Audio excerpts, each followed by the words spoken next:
राजा बीमार पड़ गए, लेकिन वो ये पता नहीं लगा पाए कि उनके साथ क्या गड़बड़ है। तब उन्होंने एक आदमी को देखा जिसका चेहरा बहुत उदास था। वो बहुत दुख में था और गुस्से से भरा हुआ था।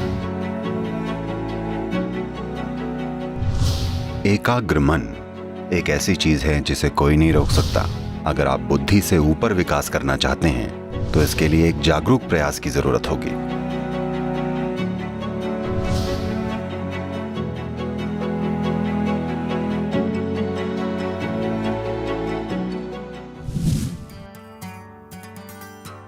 पांच 500 साल पहले मेरे पूर्वजों का एक शहर था। वो वहां के राजा हुआ करते थे। यह शहर 500 साल पहले धरती का सबसे अमीर शहर था। आप इसे चेक कीजिएगा, इसे हम्पी कहते हैं।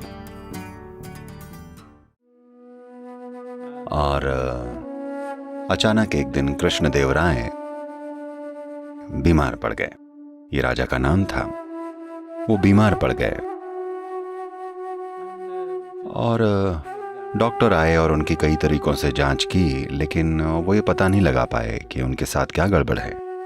मगर उनकी हालत बिगड़ती जा रही थी, जैसे वो मौत के दरवाजे पर खड़े हों। फिर उन्होंने अपने दोस्त और सलाहकार को बुलाया, जिनका नाम था तेनाली रामकृष्ण। तेनाली आए और वो कोई डॉक्टर नहीं थे। उन्हें नहीं पता था कि क्या किया जाए।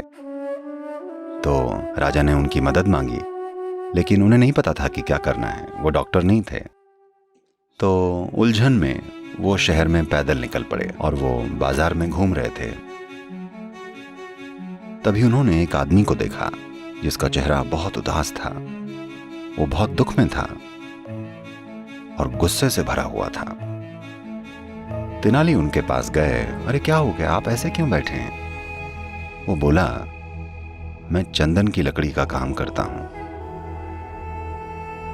क्योंकि कहीं एक बहुत बड़ा भंडार उपलब्ध था, तो मैंने एक बहुत बड़ा उधार ले लिया और वो सारी चंदन की लकड़ी खरीद ली। अब अगर मैंने इसे जल्दी से बेचा नहीं तो मैं बचूंगा नहीं। जिन लोगों ने मुझे उधार दिया है वो मुझे जिंदा नहीं छोड़ेंगे। केवल एक ही तरीका है जिससे मैं इस चंदन की लकड़ी को बेच सकता हूं कि राजा की मौत हो जाए। जब राजा मरते थे तो उनका दाह संस्कार हमेशा चंदन की लकड़ी से होता था। ये किसी और के बस की बात नहीं थी। तो उसने कहा, अगर राजा की मौत नहीं होती तो मैं नहीं बचूंगा। तेनाली ने उसे देखा, उसके दुख और गुस्से की तीव्रता को देखा और बोले, आप थोड़ी देर रुकेगा। वो घर गए, पैसे लाए और उन्होंने सारी चंदन की लकड़ी खरीद ली। वो आदमी बड़ा खुश हो गया और राजा ठीक हो गए।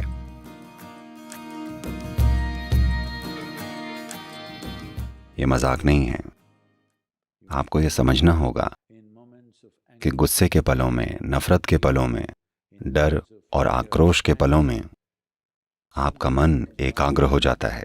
One-pointed mind is something that nobody can stop. एकाग्र मन एक ऐसी चीज है जिसे कोई नहीं रोक सकता। फिलहाल सब लोग इस मोड में हैं कि वो किसी भी एक चीज पर एकाग्र नहीं हो पाते। इसी वजह से इतना सारा कंफ्यूजन है। अगर आपके पास एक एकाग्र मन है तो उसे कोई चीज नहीं रोक सकती।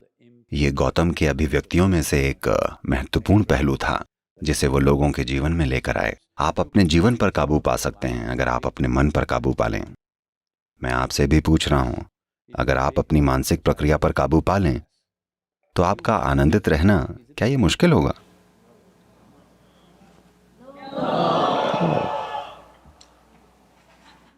आप किसी और के दिमाग पर काबू पाना चाहते हैं।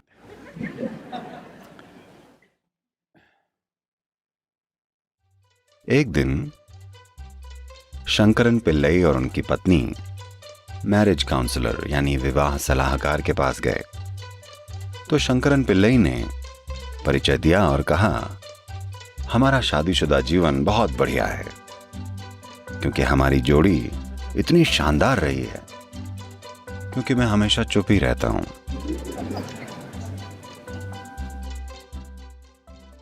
तो मन से ऊपर उठने की ये पूरी प्रक्रिया जिसका मतलब है बुद्ध होना, बुद्ध बनना। आपका ये समझना जरूरी है कि ये उनका नाम नहीं है, उनका नाम गौतम सिद्धार्थ है। बुद्ध एक अवस्था है। इसका मतलब अगर आप अपनी बुद्धि से परे हैं तो आप एक बुद्ध हैं। अगर आप बुद्धि में ही हैं तो आप लगातार कष्ट झेल रहे एक इंसान हैं। अगर आप बुद्धि से नीचे हैं तो हम आपको बुद्धू कहेंगे।